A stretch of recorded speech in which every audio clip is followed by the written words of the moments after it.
Natin ngayon, mga kapatid, ay pinamagatan po nating paglilingkod sa kapwa. Napakahalaga po nito, ang maglingkod po tayo sa Panginoon at syempre sa ating kapwa. Ano ba mga layunin po ng ating gagawing pag-aaral ngayon? Ang una po ay alamin ang ibig sabihin ng paglilingkod sa kapwa. Ang ikalawa, tanggapin ang hamon na sumunod sa mga halimbawa ni Jesus ng kapakumbabaan at hindi makasariling paglilingkod sa kapwa. Ang ikatlo naman, tanggapin ang hamon na maging bahagi ng ministeryo. At ang ikaapat, ipag-pray na maging bahagi ng ministeryo. Nang ikaw ay naging Kristiyano, inilagay ka ng Diyos sa church. Ito ang iyong spiritual family. Katulad ng mga miyembro ng pamilyang ito, ikaw ay binigyan ng natatanging kaloob para sila ipaglingkuran. Kapag iyong natuklasan ang iyong kaloob, matutuklasan mo rin ang iyong natatanging tungkulin sa pamilyang ito na mga mananampalataya. So ang question, ano ang tagubilin sa alipin o tagapaglingkod? Mababasa po natin ang kasagutan mula po sa aklat ng Efeso, Kabanatang 6, mga talatang 5 hanggang 6, kung saan nakasulat po, mga alipin, sundin nyo ang inyong mga amo rito sa lupa ng may katapatan, paggalang at pagkatakot na parang si Kristo ang pinaglilingkuran nyo. Gawin niyo ito ng kusang loob, hindi dahil nakatingin sila para sila'y malugod, kundi dahil mga alipin kayo ni Kristo na gumagawa ng kalooban ng Diyos. Another question, ano ang dapat na mag-udyok sa ating pagsunod sa ating amo? Sa Efeso, Kabanatang 6, talatang 7 naman, nakasulat, maglingkod kayo ng may mabuting kalooban na parabang ang Panginoon mismo ang pinaglilingkuran nyo at hindi ang tao. Tanong ulit, ano ang naghihintay sa bawat isa na gumagawa ng mabuti? Pakinggan niyo ang sagot sa Efeso, Kabanatang 6, talatang 8. Alalahanin niyong gagantimpalaan ng Panginoon ang bawat isa ayon sa ginawa niyang mabuti, maging alipin man siya o hindi. Tanong ulit, ano ang mga inaasahan sa mga namumuno? Yung sa mga servant leaders naman, makinig kayo. Sa unang Pedro, Kabanatang 5, mga talatang 1 hanggang 4, atin pong mababasa, sa mga namumuno sa iglesia, may nais akong ipakiusap sa inyo bilang isa ring namumuno sa iglesia na nakasaksi sa mga paghihirap ni Kristo at makakabahagi rin sa kaluwalhatian niya sa kanyang pagdating. Alagaan niyong mabuti ang mga mananampalatayang kasama niyo, katulad sila ng mga tupa at kayo ang mga tagapag-alaga nila. Dapat taus-puso niyo silang pangalagaan dahil ito ang nais ng Diyos. Hindi dahil sa napipilitan lang kayo o dahil sa may hinihintay kayong kapalit, kundi dahil sa nais talaga ninyong makatulong sa kanila. At sa unang Pedro, Kabanatang 5, talatang 3 hanggang 4 naman, mababasa natin, huwag kayong maghahari-harian sa mga mananampalatayang ipinagkatiwala sa inyo upang alagaan, kundi maging halimbawa kayo sa kanila. At pagdating ni Kristo na siyang Pangulong Tagapag-alaga, tatanggap kayo ng gantimpalang napakaganda at hindi kukupas kailanman. Ganda, no? Now, tanong ulit, ano ang ipinagkatiwala ni Jesus sa atin bilang kanyang alipin? Ang sagot naman po ay masusumpungan natin sa unang Korinto, Kabanatang 4, talatang 1. Kaya dapat ituring nyo kami ni Apolos bilang mga lingkod ni Kristo na pinagkatiwalaan ng Diyos na mangaral ng katotohanang inilihim niya noong una. Question, ano ang dapat na patunayan ng isang pinagkakatiwalaan? Narito po ang sagot. Unang Korinto, Kabanatang 4, talatang 2, ang mga katiwalay dapat maging tapat. Ang nag-uumapaw na po na pagpapasalamat sa Diyos ang mag-uudyok sa iyo na maglingkod sa Kanya. Kapag ibinigay mo na sa Kanya ang iyong sarili, magbubukas siya ng mga pagkakataon para ikaw ay makapaglingkod. Dapat pong mapansin natin ang paglilingkod sa Diyos ay hindi lamang sa pakikilahok sa mga gawaing pang-iglesia. Bagamat ang iyong pakikilahok sa gawaing pang-iglesia ay nakakatulong sa iyong makapaglingkod sa Diyos, huwag mong isipin ang paglilingkod ay katulad lamang ng pagsali sa mga cause-oriented groups. Ang tunay po na paglilingkod ay magagawa lamang kapag ikaw ay nagtalaga ng iyong buhay bilang alipin ng Diyos. Higit pa sa isang pakikilahok ang iyong gawin at gawin mo ang iyong paglilingkod na isang pamumuhay ng walang pag-iimbot. So, ang tanong sa iyo ngayon kapatid ay ito, ano ang mga pagkilos na kailangang mahasa para makamit o magamit ka ng Diyos sa iyong kapwa? Dapat po masagot natin ang tanong na yan. Ngayon po, Bigyan po natin ng pansin ang sinabi po ni Jesus sa aklat po ng Mateo, Kabanatang 20, mula po sa talatang 25 hanggang 28. Pakinggan niyo pong mabuti ha. Kaya tinawag silang lahat ni Jesus at sinabi, alam niyo ang mga pinuno ng mga bansa ay may kapangyarihan sa mga taong nasasakupan nila. At kahit anong gustuhin nila ay nasusunod. Ngunit, hindi dapat ganyan ang umiral sa inyo. Sa halip, ang sino man sa inyo na gustong maging dakila ay dapat maging lingkod nyo. At ang sino man sa inyo na gustong maging pinuno ay dapat maging alipin nyo. Maging ako na anak ng tao ay naparito sa mundo, hindi upang paglingkuran, kundi upang maglingkod at magbigay ng aking buhay para maligtas ang maraming tao. Sa mundo po na ang pinag-aagawan ay posisyon, titulo, at pangalan, ang mga Christians po ay kailangang maging iba.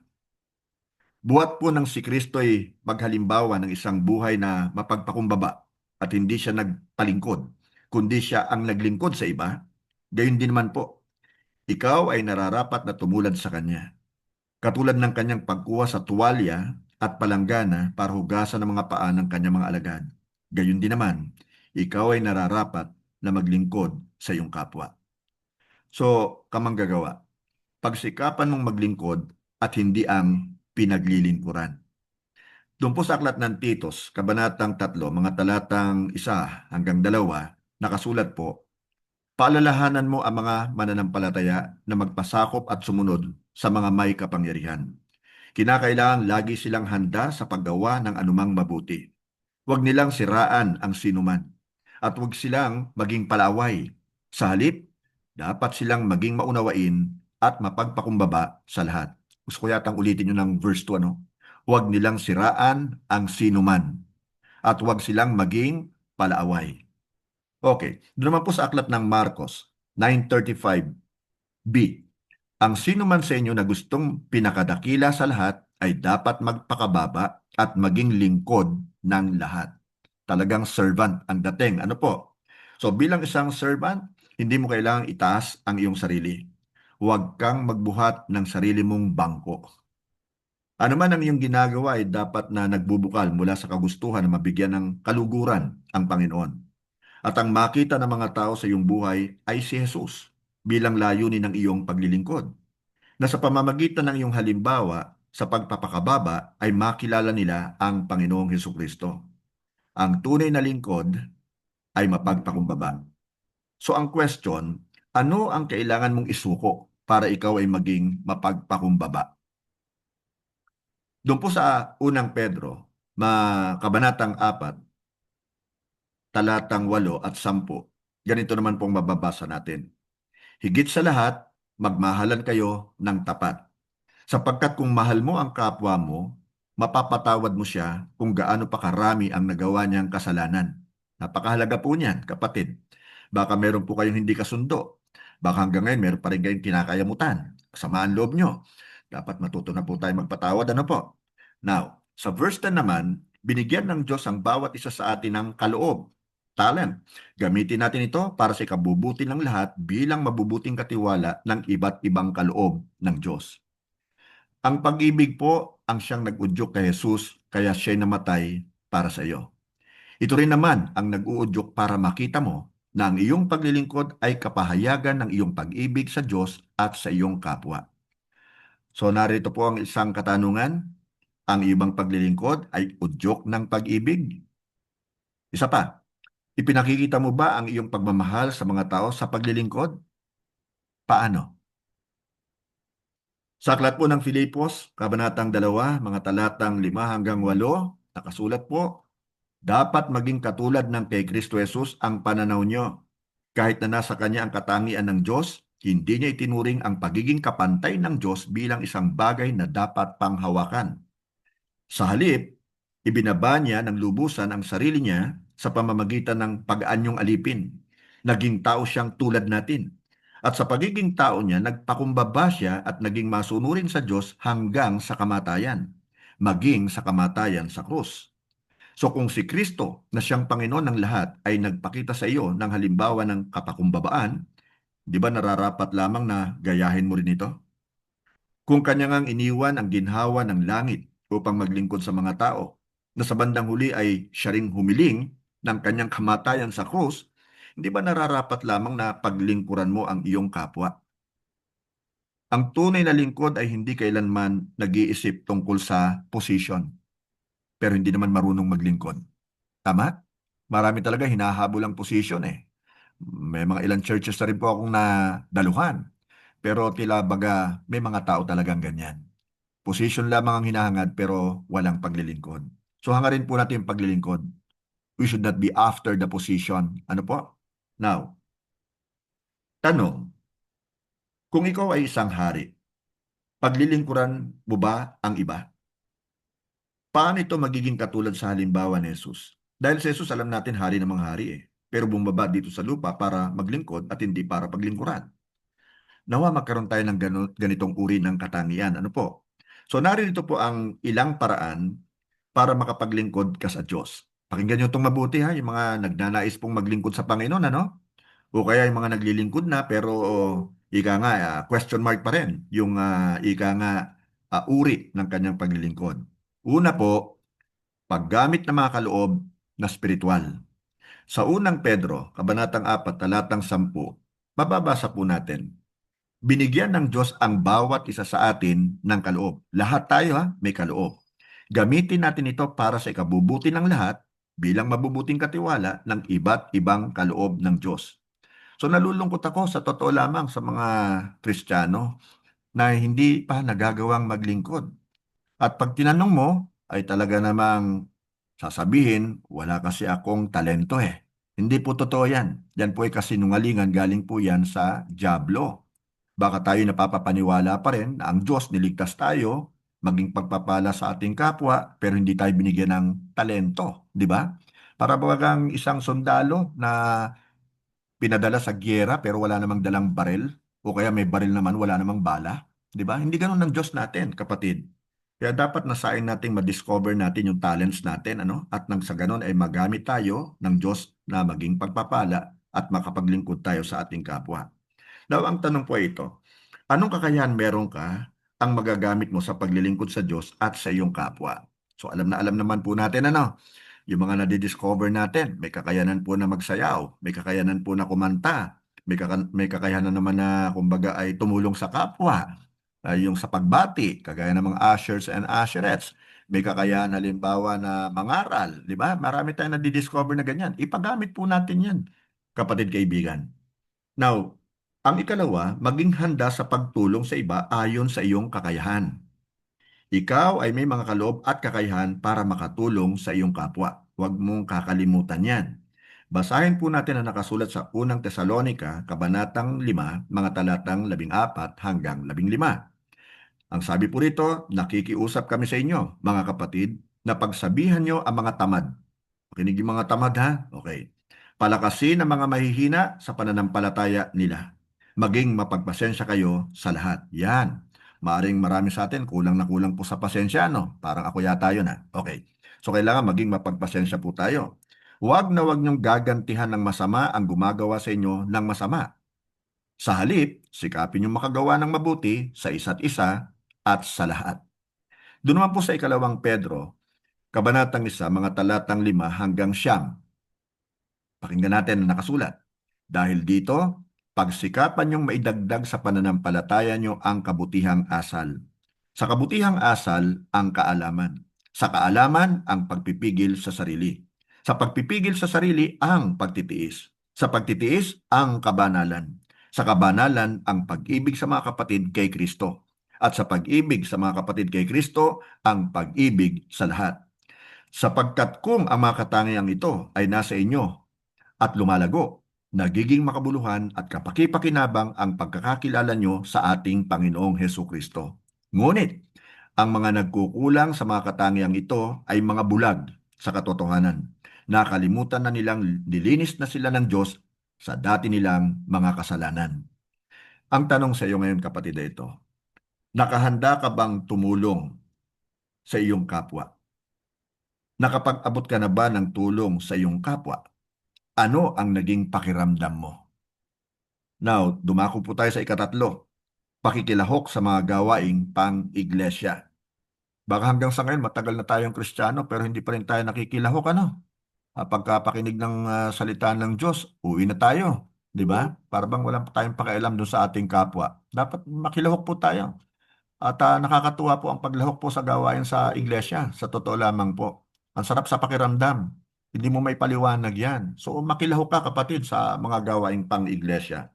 Doon sa aklat ng gawa, Kabanatang 6, mga talatang 2, yung ikadalawang bahagi po, at hanggang sa ikaapat, ganito po nakasulat. Kaya ipinatawag ng 12 apostol ang lahat ng tagasunod ni Jesus. At sinabihan sila, hindi mabuting pabayaan namin ang pangangaral ng salita ng Diyos para mag-asikaso lang ng material na mga tulong. Sa talatang 3, kaya mga kapatid, pumili kayo sa mga kasamahan nyo ng 7 lalaking may malinis na pangalan, marunong at puspos ng banal na spirito. Sila ang pamamahalain natin sa mga material na tulong. At ilalaan naman namin ang aming oras sa pananalangin at sa pangangaral ng salita ng Diyos. Now, sa unang Korinto, kabanatang 14 hanggang talatang 12, at ganito naman po mababasa natin. At dahil nga hinahangad naman ninyo ang mga kaloob ng banal na spirito, pagsikapan niyong matanggap ang mga kaloob na nagpapatibay sa iglesia, nagpapalakas sa church ng Panginoon. Kapatid, matutulungan mo ang iglesia o ang iyong ministeryo ayon sa iyong makakaya. Ang pakikilahok ay unang hakbang sa paglilingkod kay Kristo. Kaya natutuwa nga po ako meron po tayong mga, sabihin na natin, mga bagong-bago pang mga kakakilala sa Panginoon Pero nandoon talaga yung excitement nila, kagustuhan nila makapaglingkod kagad sa Panginoon. Yan, mauunahan pa niyan yung mga dati nang dumadalo pero hindi nakakapaglingkod. Kaya meron talagang nauunang nahuhuli at meron namang nahuhuli na nauuna. Nasaan ka doon, kapatid? Ano po? Kailangan kung matagal na tayong Kristiyano at nauunahan na tayo ng iba sa paglilingkod, aba naman, tayo po ay gumising-gising na. Ano po? At magsimula na po tayo maglingkod. Mapag-iiwanan naman po tayo. Medyo nakakahiya tayo na na. Okay. Anyway, ilaan mo, kapatid, ang iyong sarili na maging tapat. Hindi ka nagbabago sa iyong mga ginagawa at pangako kay Kristo. Yung bang hindi ka nadadala ng emosyon mo? Na kapag ka meron kang problema, ay tila baga parang hindi ka na makakapaglingkod. Hindi ka na nakikita. Dapat hindi ganon. Dapat hindi po tayo nadadaig ng ating feelings o ng ating emosyon. Okay? Now, maging kagamit-gamit. Maging handa na humarap sa mga hamon at mga pananagutan. At ikatlo, maging masunurin. Kumilala sa mga otoridad at tagapangasiwa na inilagay ng Diyos na nakatataas sa iyo. Okay? Be submissive. Now, ang susunod, madaling turuan. Dapat open tayo at saka teachable tayo. No? Dapat learner po tayo. Hindi yung kumbaga may sasabihin sa atin puro tayo reklamo. Puro tayo ika nga pag-iwas. Dapat madali po tayong turuan para madali po tayong lumago sa atin pong pananampalataya. So, madaling turuan, nakahandang tumanggap ng pagtutuwid, paghihimok, at pagsasaway. Sa ganito pong paraan ay may sasaayos mong mabuti ang iyong paglilingkod. Guide po yan okay? Now, ikaw ba'y nakilahok na sa gawain ng church? Ano yung mga simpleng bagay na maaari mong magawa para makatulong ka sa church, kapatid? Tandaan mo ililigtas po tayo ng Diyos. Yes, para tayo po'y makapasok sa kanyang kaharian, sa kanyang presence, sa langit. Pero beside that, tayo po ay niligtas ng Lord para makapaglingkod din sa atin pong kapwa. At again, sasabihin ko masarap pong maglingkod. Mahirap, yes, given na po yun, pero masarap. Hindi mo nga may paliwanag yung kasiyahan di ba? Now, ikaapat po ay pag-usapan natin yung mga personal na ekspresyon ng paglilingkod. Doon po sa unang Pedro, kabanatang 4, mga talatang 10 hanggang 11, nakasulat po, binigyan ng Diyos ang bawat isa sa atin ng kaloob. Gamitin natin ito para sa ikabubuti ng lahat bilang mabubuting katiwala ng iba't ibang kaloob ng Diyos. Ang binigyan ng kaloob sa pangangaral, makinig kayo mabuti rito ay dapat mangaral ng salita ng Diyos. At ang binigyan ng kaloob para maglingkod, ay dapat maglingkod ayon sa kakayahang ibinigay sa kanya ng Diyos upang mapapurihan ng Diyos sa lahat ng ginagawa natin sa pamamagitan ni Jesucristo. Makapangyarihan siya at karapat dapat purihin magpakailanman. Amen. Kapatid, huwag mong ilimit ang ministeryo sa loob lamang ng iglesia. Ikaw ay napapalibutan ng mga tao na siguradong makakatanggap ng biyaya mula sa napakayamang espiritual na kaloob na inilagay sa iyo ng Diyos. Ang iyong natatanging personalidad, mga karanasan sa buhay at mga kaloob ay mahalagang kagamitan upang tumulong at maglingkod sa iba. So ang tanong ay ito, ano ang mga ministries na nagpapalawig sa pag-abot ng mga kaluluwa? Siyempre, nandiyan po yung ano, kailangan natin ng mga Bible teachers, ano po? O kaya, kung hindi ka pa handa, di ipagamit mo halimbawa yung iyong lugar at mag-imbita ka ng mga kaibigan mo diyan sa tabi-tabi nyo at i-open natin para sa Bible study. Ano? Yan ay paglilingkod na rin yan sa ating kapwa. So ano mga hakbang na maaari mong gawin para maisulong ang gawaing pangangaral ng mabuting balita? Suggestion ko na po ito. Mag-aral ka, di ba? Basahin mong Bible. Ngayon naman nasa tips na lang ng ating fingers ang ano yung kumbaga mag-research tayo Mas madali na di ba? At meron na tayo may babahagi. Kaya natutuwa nga po ako sa mga kabataan natin Grabe talaga. Oh. Ako yung humahanga Natutuwa para sa kanila. Ano po, at alam kong napapangiti nila ang Panginoon. Dahil marunong silang mag-research 'Di ba? Very resourceful sila Dapat maging ganun din po tayo, kapatid. Huwag tayong magpahuli. Now, ang ikalima po, yung pakikilahok sa evangelism at mission. Sa unang Tesalonika, Kabanatang 2, Talatang 8, at dahil mahal namin kayo, hindi lang ang magandang balita ang malugod naming ibinigay sa inyo, kundi pati na rin ang buhay namin dahil napamahal na kayo sa amin. Grabe, no ha? So, magkaroon po tayo ng puso sa gawain ng Panginoon. Mamuhay ng isang buhay sa panghikayat sa iba para kay Jesus. Suportahan ang mga gawaing nagpapalawig sa gawain ng ating Diyos, lalo na sa pangangaral ng mabuting balita. Kaya nga po tayo tuloy-tuloy na nagpiprint po ng Romans Road to Salvation para may pamahagi po natin. Hindi man tayo sanay pang magsalita, basahin po natin yan. As much as possible, memoryahin po natin Ano po? Para na sa ganun, pag may kausap tayo, pwede nating ibigay, iabot. At kahit papaano po, may share tayo sa kanila na mabuting balita. And who knows, baka maya-maya lamang magtanong na siya kung saan ka ba dumadalo at gusto niya sumama, di ba? So sayang po yung mga windows of opportunities na yan. Ang kailangan lang talaga maging available tayo, kapatid. So gawin mong available yung sarili mo. So tayo po ay mamigay ng mga leaflets na yan. Total, wala namang kayong babayaran pag kayo po humingi dyan sa ating church Di ba? Ipamigay nyo lang talaga. Ano po? So, tandaan natin mabuti ang kapatid. Sa sandaling ito, pag-aralan natin ang mga katangian ng Panginoong Hesus sa kanya pong paglilingkod na makabubuting ating pong tularan. Okay? Siya po yung ating example Ang tao pong nagnanais maglingkod sa kapwa ay kailangan magkaroon ng saloobing akma para sa paglilingkod. Ang Panginoong Hesus ay nag-iwan po ng isang modelo kung paano natin paglilingkuran ang ating kapwa. Okay, pakinggan nyo ito mabuti Yung nakasulat po sa aklat po ng Filipos, Kabanatang 2, mga talatang 6 hanggang 8. Nakasulat po, kahit na nasa Kanya, kay Jesus, ang katangian ng Diyos, hindi niya itinuring ang pagiging kapantay ng Diyos bilang isang bagay na dapat panghawakan. Sa halip, ibinaba niya ng lubusan ang sarili niya sa pamamagitan ng pag-aanyong alipin. Naging tao siyang tulad natin. At sa pagiging tao niya, nagpakumbaba siya at naging masunurin sa Diyos hanggang sa kamatayan, maging sa kamatayan sa krus. So naririto po yung mga katangian ni Jesus na dapat po nating tularan. Handa na ba kayo? Una po, nagpakumbaba siya bilang isang alipin. Bagaman kapantay po niya ang Diyos, si Kristo po'y nagpakababa ng sarili at nag-anyo nga pong alipin.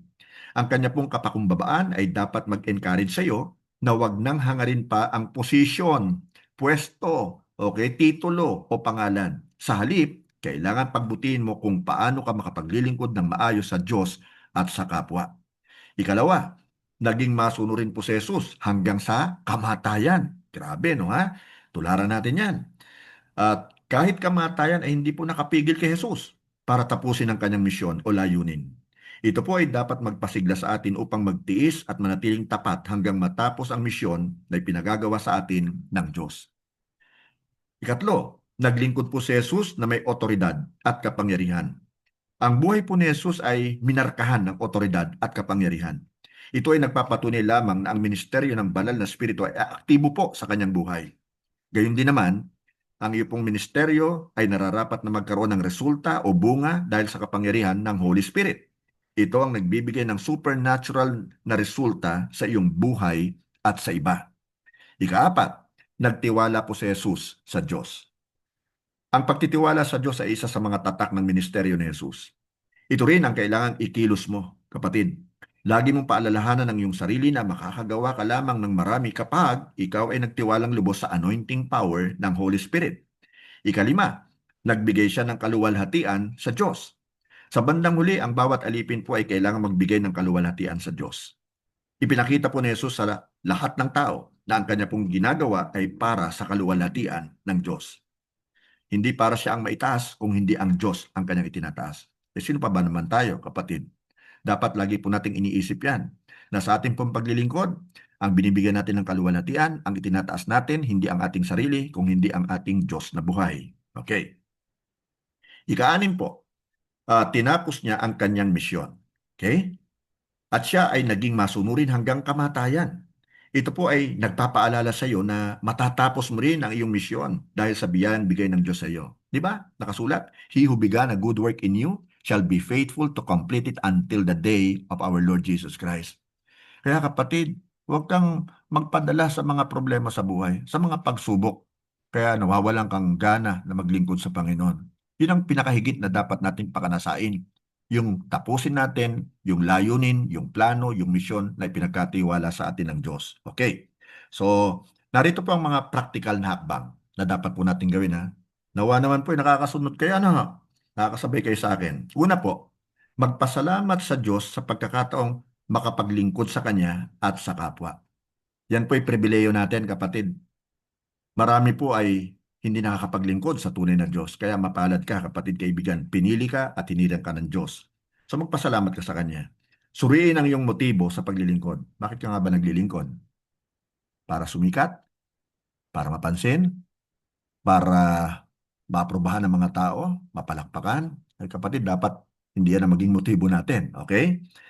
Ikatlo, sumunod sa mga halimbawa ng Panginoong Yesus. Siya po yung dapat maging talagang modelo natin, ano? Hindi yung tao. Hindi ako, ha? Hindi sino mang tao. Dapat si Jesus lang po mismo. Of course, magaganda po yung mga ipinakitang halimbawa ng mga apostol ng ating Panginoon, save for Judas, di ba? Maliban kay Judas. Pero higit pa roon sa kanila, ay dapat kay Jesus talaga tayo sumunod sa kanya pong mga halimbawa. Okay. Isa pa, isipin mo ang mga taong nasa iyong paligid na hindi pa nakakaalam na kailangan nila ang Diyos. At sigurado po akong napakarami pa po niyan. No, hindi ka na lalayo eh, 'di ba? Hangga't maaari kung may pagkakataon nga po ay share natin sila. At isa pa, isipin mo ang mga taong nasa iyong paligid. Mali. Nakakaalam na kailangan nila ang Diyos. Ano ha? Ayan, nauna pala ako. Ibahagi mo sa iyong kaibigan o mahal sa buhay ang iyong natutuhan tungkol sa pag-ibig ng Diyos. Huwag mong sarilinin, di ba? Share mo naman, huwag mong ipagdamot. Kailangan malaman din nila yon. Okay. At syempre, sila ay ipanalangin na sila'y makaranas rin ng pag-ibig ng Diyos. Okay? At araw-araw naman po, ginagawa natin talaga sa ating 6 o'clock prayer habit ang ipanalangin po ang ating kapwa. Okay. Nawa po tayo po ay may natutunan sa atin pong ginawang pag-aaral.